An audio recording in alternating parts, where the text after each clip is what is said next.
Bonjour, bienvenue sur le plateau de Bâti Journal TV. Nous sommes à Nantes, au Carrefour international du bois 2016, et nous allons parler forêt, plantation, ressources, gestion de la ressource, gisement, avec trois invités. À ma gauche, Cécile Goubet, bonjour. Goub. Bonjour. Bonjour. Vous êtes secrétaire général de Plantons pour l'avenir. Plantons pour l'avenir, très rapidement. Un fonds de dotation reconnu d'intérêt général créé pour répondre aux enjeux du reboisement en France. Je pense qu'on y reviendra sur le... On y reviendra. À vos côtés, monsieur Antoine Damécourt, vous êtes président des Sylviculteurs de France. Bonjour. Bonjour, oui. Les Sylviculteurs de France, combien de combattants? Président de France Sylva, 3 500 000 propriétaires pour un peu plus de 11 millions d'hectares. Et en face de vous, monsieur Jacques Ducerf, bonjour. Bonjour. Vous êtes un transformateur en Bourgogne, transformateur scieur, c'est ça? Transformateur scieur de chêne, première transformation, deuxième transformation, principalement bois feuillu et notamment le chêne, effectivement en Bourgogne. Et voilà, et nous allons parler avec vous de chêne. Alors on va commencer par vous, monsieur Antoine Damécourt. Vous allez un peu nous planter le décor et nous expliquer aussi la différence qu'on peut faire entre gisement et ressources. Voilà, alors, la particularité des sylviculteurs, c'est que je crois que c'est le seul métier qui existe comme ça, où on vit du travail des générations précédentes et on travaille pour les générations futures. Donc la forêt, c'est un tiers du territoire national. Les gens ne le savent pas, mais c'est pas négligeable, avec beaucoup de petits propriétaires. Et alors, on a une grande richesse en France, c'est qu'on a 136 essences. Alors ça peut être considéré comme une richesse pour certains, comme un inconvénient pour d'autres, par rapport à d'autres pays du nord de l'Europe qui, eux, ont une dizaine d'essences. Donc pour la mobilisation, c'est plus facile. Nous, c'est riche en biodiversité, mais il faut savoir mobiliser ces bois vers des scieries. Et les scieurs aimeraient qu'on leur fasse exactement les bois dont ils ont besoin, mais on peut le faire qu'en fonction de ce qu'il y a dans nos peuplements. Voilà, de ce qui a été planté avant. Voilà, et on peut orienter pour l'avenir, parce qu'aujourd'hui, avec le réchauffement climatique, avec plein de choses qui nous arrivent, des problèmes sanitaires sur certaines essences, il est vrai qu'on est obligé de se poser beaucoup de questions sur l'adaptation de notre forêt au dérèglement climatique futur. Alors, la différence entre gisement et ressources? Le gisement, c'est pour moi, c'est ce qu'il y a sur le terrain. Oui. La ressource, c'est ce qu'on va mobiliser. Et donc, ce qui va être consommé derrière. Parce qu'on peut mobiliser tout ce qu'on veut. S'il n'y a pas de consommation derrière, on ne mobilisera pas, parce qu'on ne va pas mobiliser des bois pour les laisser pourrir. Or, il faut absolument que cette forêt française elle soit récoltée. C'est indispensable pour l'avenir de la forêt. Parce qu'une forêt qu'on ne régénère pas est une forêt qui va dans un mur. Aujourd'hui, est-ce qu'on fait le travail? Est-ce que le travail est fait pour régénérer cette forêt et pour justement les générations futures? Alors, dans beaucoup de cas, c'est bien fait. Chez des tout petits propriétaires, on a un peu plus de difficultés parce qu'un petit propriétaire, il va vendre une coupe de bois peut-être une fois dans sa vie. Et donc, il faut absolument qu'il y ait des organisations. C'est le rôle des coopératives, des experts forestiers, de tous les intervenants dans la forêt et même les scieurs qui ont eux-mêmes des réseaux d'exploitation. Il faut qu'on arrive à mobiliser ce bois. Donc, ça se fait sur les propriétés de plus de 25 hectares parce qu'elles sont soumises à un plan simple de gestion qui prévoit les coupes et travaux. Donc là, on sait que ça se fait bien. Par contre, il y a toute une surface, les propriétaires qui sont en dessous de 25 hectares. Et là, c'est un grand enjeu que de les pousser à mobiliser et à se regrouper, parce que si on ne se regroupe pas, on ne peut pas tout seul mobiliser. Tout seul, c'est pas possible. Alors, on va voir ce qui se passe avec le chêne. Faites-nous pareil, un petit... plantez-nous un peu le décor du chêne. Je crois que d'abord, il faut faire effectivement la différence entre les différentes essences, parce que les différentes, selon les essences de résineux, le Douglas, le pin, l'épicéa, etc., sont des problèmes différents que les autres essences. Nous, on transforme essentiellement des bois feuillus, et notamment du chêne. Et aujourd'hui, la forêt de chêne, alors je rappelle que pour faire un chêne, il faut 150 ans, donc on ne peut pas faire non plus réagir dans l'urgence. Et aujourd'hui, notre problème à nous, transformateurs de chêne, c'est qu'on manque de matières premières. Il se trouve que la forêt française produit en chêne à peu près, pour faire simple, 2 millions de mètres cubes par an. Bon, il y a probablement des efforts à faire par rapport à des questions de régénération. On pourrait mobiliser un peu plus de bois, mais pas dans des proportions infinies. Et pour nous, le problème, c'est vraiment de pouvoir utiliser cette ressource qui est disponible. Qu'est-ce qui fait qu'on n'arrive pas à la mobiliser complètement? Aujourd'hui, on a un gros problème, enfin M. Damécourt le connaît bien, c'est le problème de l'exportation des grumes en dehors du territoire français, notamment vers l'Asie, sous forme de grumes, ce qui fait qu'on manque un peu de matières premières. Il faut savoir que ce n'est pas négligeable, puisque sur les 2 millions de mètres cubes que j'évoquais tout à l'heure, on n'est pas loin de 400 à 500 000 mètres cubes de bois qui sont exportés en grumes sans transformation. Et c'est ça qui crée la pénurie pour nous, alors que les qualités qui sont exportées en Chine, nous, on pourrait les utiliser sans aucun On problème. pourrait les utiliser ici, les transformer ici. Tout à fait. Ça veut dire quoi? Ça veut dire qu'on fait de l'argent facile, entre guillemets, un peu, Non, je pense qu'il faut se mettre à la place aussi des propriétaires forestiers qui cherchent à un moment donné à valoriser aussi leur capital du mieux possible. Simplement, ce que je dis, moi, il faut avoir la mémoire longue. On a eu un problème analogue il y a quelques années avec le hêtre. Le hêtre, il y avait une demande qui venait déjà de l'Asie dans les années 95-2000. Le prix du hêtre avait considérablement augmenté. À l'époque, si on convertit ça en euros, on vendait le hêtre sur pied. Et moi, je suis propriétaire forestier, donc je m'en souviens très bien, à 150 € du mètre cube. Là-dessus, il y a eu la tempête en 99-2000. Il y a eu la moitié des scieries de hêtre à l'époque qui ont disparu. Le marché s'est un peu effondré. Et aujourd'hui, 15 ans après, le prix du hêtre sur pied, c'est 60 € du mètre cube. Donc vous voyez qu'il ne faut pas raisonner, il faut pas raisonner sur à du court trop court terme. terme, Et c'est aussi un message que je veux faire passer à nos amis propriétaires forestiers, qu'il faut avoir aussi la mémoire longue et puis essayer de préserver quand même le réseau des clients des scieries qui sont les clients des propriétaires forestiers. Alors on parle également ressources et gestion de la ressource et puis éventuellement besoin de replantation. Le chêne, on ne le replante pas forcément, c'est de la régénération. Alors souvent le chêne, en particulier dans la forêt privée, c'est de la régénération naturelle, c'est-à-dire tous les 25 ans à chaque génération sur une propriété, le propriétaire fait une coupe et puis il y a une régénération qui se fait naturellement. Donc il y a des plans de gestion aussi qui donnent des instructions sur les travaux effectués. Et ça, ce travail, il est quand même globalement, on va dire, assez bien fait. Je reviens vers vous aujourd'hui sur la ressource. On va voir tout à l'heure qu'on plante pas beaucoup. Qu'est-ce qu'il faudrait planter et est-ce qu'il faut vraiment replanter? Alors, je voudrais revenir un peu sur les volumes de chêne disponibles. Les études montrent qu'il y a beaucoup de chêne disponibles. Et la difficulté, c'est que c'est sur 3 générations, 4 générations, c'est assez sentimental. Je vais vous donner un petit flash.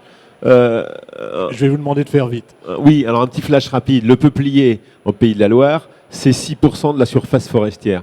Et ça produit 33% du volume de bois d'œuvre récolté. Parce que le peuplier, le propriétaire, il l'a planté et il le coupe lui-même. La difficulté pour le chêne, c'est que couper un chêne qu'on n'a pas vu pousser, beaucoup de propriétaires, il y a une partie sentimentale et puis une partie sociale et sociétale. Parce qu'aujourd'hui, la société a du mal à accepter qu'on coupe un arbre. Donc il faut leur dire que couper un arbre, ça fait du bien à la forêt. Et que ce chêne qui est mûr, c'est comme un maïs qu'on ne récolterait pas. Quand il est mûr, on se doit de le récolter. Le régénérer naturellement, s'il a bien poussé et que ce n'est pas un chêne pédonculé qui est hors station, parce que sinon il vaut mieux repartir sur autre chose, donc on est dans la plantation. Mais de toute façon, voilà, il faut régénérer naturellement ou artificiellement, mais c'est très important de le faire. Mais c'est un petit peu ça qui fait qu'on a un peu du mal à mobiliser le chêne aujourd'hui côté propriétaire. Alors maintenant, on va aborder, enfin pas autre chose, on va continuer, on va aller voir comment on s'y prend pour éventuellement replanter et replanter diverses essences. Avec Plantons pour l'avenir. Plantons pour l'avenir, rappelez-nous, c'est quoi? C'est à l'initiative de coopérative, c'est ça? Oui, en fait, on se rend compte que les plantations ont diminué énormément en France. Juste en quelques chiffres, dans les années 90, on plantait 130 millions d'arbres chaque année. En 2015, c'est plutôt 70 millions, alors qu'on sait qu'on a un déficit de la balance commerciale qui est énorme. Donc sur le chêne, sur le pin, sur l'épicéa, il y a beaucoup de problèmes et on doit planter aujourd'hui pour les générations futures. Donc on plantait plus dans les années 90 parce qu'il y avait des aides, notamment grâce au Fonds forestier national, qui a permis de reboiser une grande partie des massifs forestiers en France. Mais les aides publiques, on le sait, vont en grande diminution. Et donc, effectivement, à l'initiative d'un certain nombre de coopératives forestières, donc acteurs de la filière, qui voient bien qu'il y a ce souci et que si on ne fait rien nous-mêmes chez ces petits propriétaires qui sont dans des impasses souvent technico-économiques et qui se disent plutôt que ça me coûte cher, je vais rien faire sur ma forêt, je vais la laisser comme ça, je vais plutôt m'en occuper en termes de loisirs. On s'est dit il faut qu'on trouve une autre solution. Donc on s'est tourné vers l'argent privé, donc auprès des entreprises et des particuliers, et on a fait le choix de créer un fonds de dotation. Donc il y a une structure juridique bien spécifique, à peu près à mi-chemin pour vous situer entre la fondation et l'association, avec une flexibilité de fonctionnement qui pour nous est très importante. Donc un fonds de dotation qui permet d'aller voir des entreprises mécènes qui, dans le cadre de leur stratégie de responsabilité sociétale et environnementale, veulent s'impliquer dans le développement du territoire et le développement en France, puisque le but c'est de planter des arbres en France. Le but, c'est de planter des arbres en France. Vous êtes né en 2014, c'est ça? Voilà, fin 2014. Est-ce que vous pouvez rapidement nous faire déjà un premier petit bilan? Voilà, petit donc bilan. septembre 2014, juin 2016, donc à peu près 20 mois d'existence. On a une trentaine d'entreprises mécènes aujourd'hui qui nous accompagnent, à la fois dans la filière, mais également hors filière, des gens comme Nestlé, comme le Crédit Agricole qui aujourd'hui deviennent partenaires. Et donc, en quelques chiffres, on a levé à peu près 600 000 euros de dons à ce stade. On a soutenu 52 projets de reboisement un petit peu partout en France qui représentent un peu plus de 300 hectares ou 300 000 arbres plantés, on va dire, en quelques mois. Alors c'est à la fois beaucoup puisqu'on est relativement jeune et à la fois trop peu par rapport aux enjeux. Par rapport aux enjeux, mais de ce c'est qu'il déjà faut pas faire. mal en 2 ans d'avoir réussi à lever 600. C'est déjà pas mal, il faut continuer. Donc, Vous avez des objectifs, vous vous êtes fixé des objectifs? on a ou des vous vous dites- objectifs, 5 millions d'euros, 5 millions de plans en 2020 et si possible le double 5 ans après. Il faut qu'on arrive à créer cette dynamique et je pense que le démarrage est plus difficile.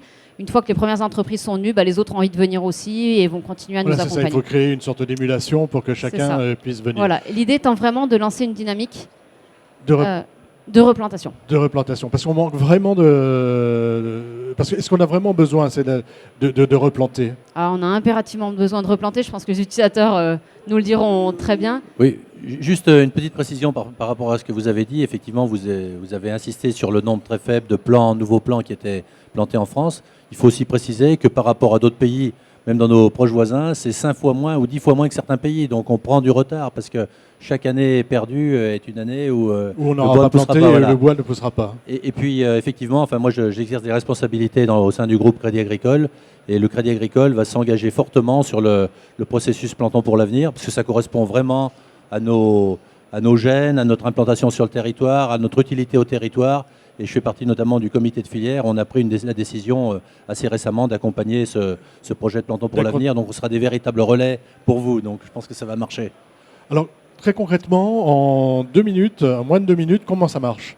Alors comment ça marche? Le fonds est structuré autour de 3 programmes. Donc le programme Planté qui est le programme principal puisque l'objet de départ c'était il faut reboiser en France, il y a une vraie problématique donc il faut qu'on essaye de répondre à cet enjeu.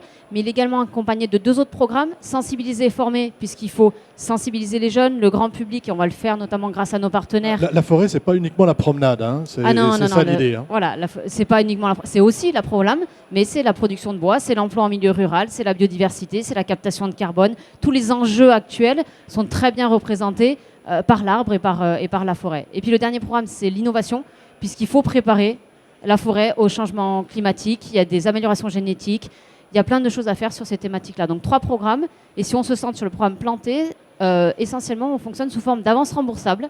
L'idée étant d'avancer aux propriétaires qui sont dans une impasse Je suis technico-économique. propriétaire, j'ai un projet, je Vous viens vous répondez à un voir, appel à projet. je réponds à un Voilà, appel à on projet. en fait un appel à projet. Et Vous répondez, on sélectionne, on a un comité technique dans lequel participe le FCBA, donc l'Institut technique du bois. On sélectionne votre projet. S'il est sélectionné, on vous fait un contrat et c'est sous forme d'avance remboursable à taux zéro. L'idée n'étant pas de subventionner les privés, mais de leur permettre d'initier la dynamique. Et puis au fur et à mesure de leur rentrée d'argent par les coupes de bois, ils remboursent le fonds et ce même argent resserre à reboiser, puisque l'objet du fonds est de reboiser. C'est de reboiser. Si je veux m'informer, vous avez un site internet? On a un site internet, www.plantonpourlavenir.fr. Voilà. Vous avez aussi de la documentation. Et ce soir, ici, un événement au Carrefour International du Bois. Donc, jeudi ce soir, nous sommes jeudi. C'est ça, ce soir 18h sur le stand de Futur au Bois, nos 2 mécènes importants de la filière, donc les scieries Archimbaud et Thébault, viennent témoigner et vous invitent à venir voir pourquoi ils nous soutiennent et puis pour que le maximum de personnes nous rejoignent. Alors, on va faire un tout petit tour de table pour que vous nous donniez chacun une petite conclusion sur ces thématiques. Commence avec vous si vous voulez. Alors la petite conclusion, c'est que notre ministre de l'Agriculture, dans sa loi d'avenir, a déclaré la forêt d'intérêt général. Donc ça, c'est super important, il faut le répéter. Stéphane Le Foll a bien pris parti du problème. Et donc tous les moyens qu'on aura pour financer le reboisement et la forêt sont bons. Nous, France Sylva, on vient de créer une fondation abritée par la Fondation du patrimoine qui, elle aussi, va permettre d'amener de l'argent. On a des propriétaires qui disent c'est super la fondation, où est-ce qu'on vous envoie un chèque de 200, de 300 euros qui défiscalise tout l'argent qu'on fera remonter vers cette adaptation de la forêt au changement climatique et vers le reboisement pour produire du bois pour nos sieurs dans quelques années. C'est très important et il faut y aller plein pot.